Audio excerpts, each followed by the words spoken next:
Smith, I yield back. The gentleman yields back. I now recognize the ranking member of the full Judiciary Committee, Mr. Jordan from Ohio, for 5 minutes. Thank you, Mr. Chairman. I would slightly disagree with the statement, Mr. Smith. What our democracy depends on is the First Amendment. Not necessarily journalism is fine, it's all part of it as long as they're actually adhering to the First Amendment. Mr. Travis, at the end of your statement, you said, I'm a First Amendment absolutist, and I believe cancel culture intertwined with identity politics is the greatest threat to our country. I could not agree more. Do you have a functioning First Amendment when only one side's allowed to talk? Do you have free speech when big tech, big media, and big government decides what can be said and what can be seen? No, you don't. Not at all. Not at all. And I think that is the major issue that our country is facing today. Yeah, more important than this broad concept of journalism, which I'm all for, it's the First Amendment, the right to speak and to speak in a political nature and not be censored for speaking out in a political fashion. Is that right? Yes, sir. Mr. Shabern said in his opening statement that this bill would have high-quality professional journalism would be able to form in this consortium and cartel. Is Outkick high-quality journalism? I would like to think so. Some would disagree. Who gets to decide? Who defines what's high-quality journalism? Well, I think that's one of the big challenges, is determining what is and what is not high-quality journalism. Some of the most high-quality journalism that we have seen over the years that has been praised has ended up not being true.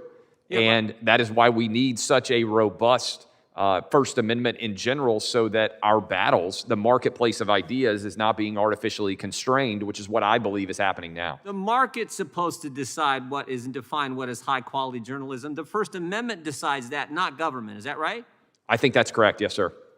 You said something earlier, too. You said, who fact-checks the fact-checkers? Who's supposed to do that? It's fascinating. In my example, Facebook has flagged 2 different stories at Outkick as disinformation and destroyed our traffic as a result. The first one was linking to the CDC website.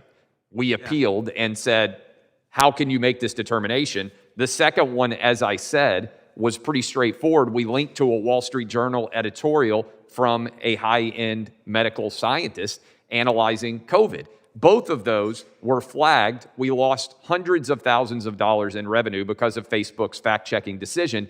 There was no appeals process. They don't even bother responding to us. But in a general sense, Mr. Travis, isn't it supposed to be the First Amendment that also fact-checks the fact? More speech, right? I mean, yes. A number of Democrats have quoted Justice Brandeis. Justice Brandeis said, if there's, quote, misinformation or disinformation out there, the answer is not to squelch that and stop that. The answer is to allow more speech to happen, i.e. the First Amendment, correct? That is the entire theory of Justice Brandeis's view of the First Amendment, and also the entire basis of the marketplace of ideas. Mr. Shabern, do you think the London Times thought Thomas Paine was a high-quality journalist? I'm not sure I could answer that. I'm not trying to respond to that, Mr. Jordan. What I can say is that I represent a vast array of points of view in my membership. Okay. And every one of them has a problem with the marketplace for their content that they invest in greatly. And it's not working for I'm not saying there's not a problem. I'm all for using antitrust to go after the big tech companies. I'm all for doing 230, something we could do right now. We could repeal 230, take away the liability protection. We could do that right now. If Democrats wanted to do that, we certainly do. We've introduced that legislation.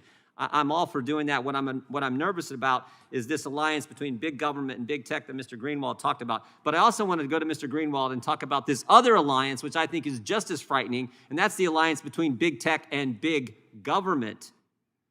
Big tech and big government. In your statement, Mr. Greenwald, near the end of it, you said, a mere 2 months after Parler ascended to the top of the charts, members of Congress demanded that Apple and Google remove Parler from their stores and ban any further downloading of the app. We've seen maybe a better example. Just a couple weeks ago, Mr. Greenwald, we saw 2 Democrats send a letter to AT&T telling them to take certain networks off their, not be a carrier for certain networks. And I just want to read something to get your reaction to this. Because Mr. Travis said earlier, Mr. Greenwald, Mr. Travis said, we would all be rightly concerned if government was censoring speech and not big tech. But frankly, it's both. Big government censoring speech too, because we had 2 members, Democrat members of Congress, write to AT&T, and they said, we want a specific answer to this question. How many of your subscribers tuned into Fox News, Newsmax, One American News, on UVerse, DirecTV, AT&T TV, For each of the 4 weeks preceding the November 3rd, 2020 election, please specify the number of subscribers that tuned into each channel.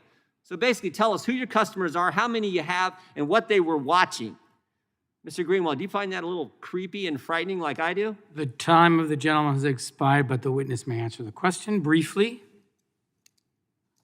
Very briefly, it goes to the heart of the concern that I have, which is I think there's a huge mismatch between the rhetoric that is being offered to justify this bill and what the bill does. If the concern is the failure of local newspapers, then give them the power to negotiate collectively, but not big media, which is so often embedded in the same problems that this committee is discussing. The time of the gentleman has expired.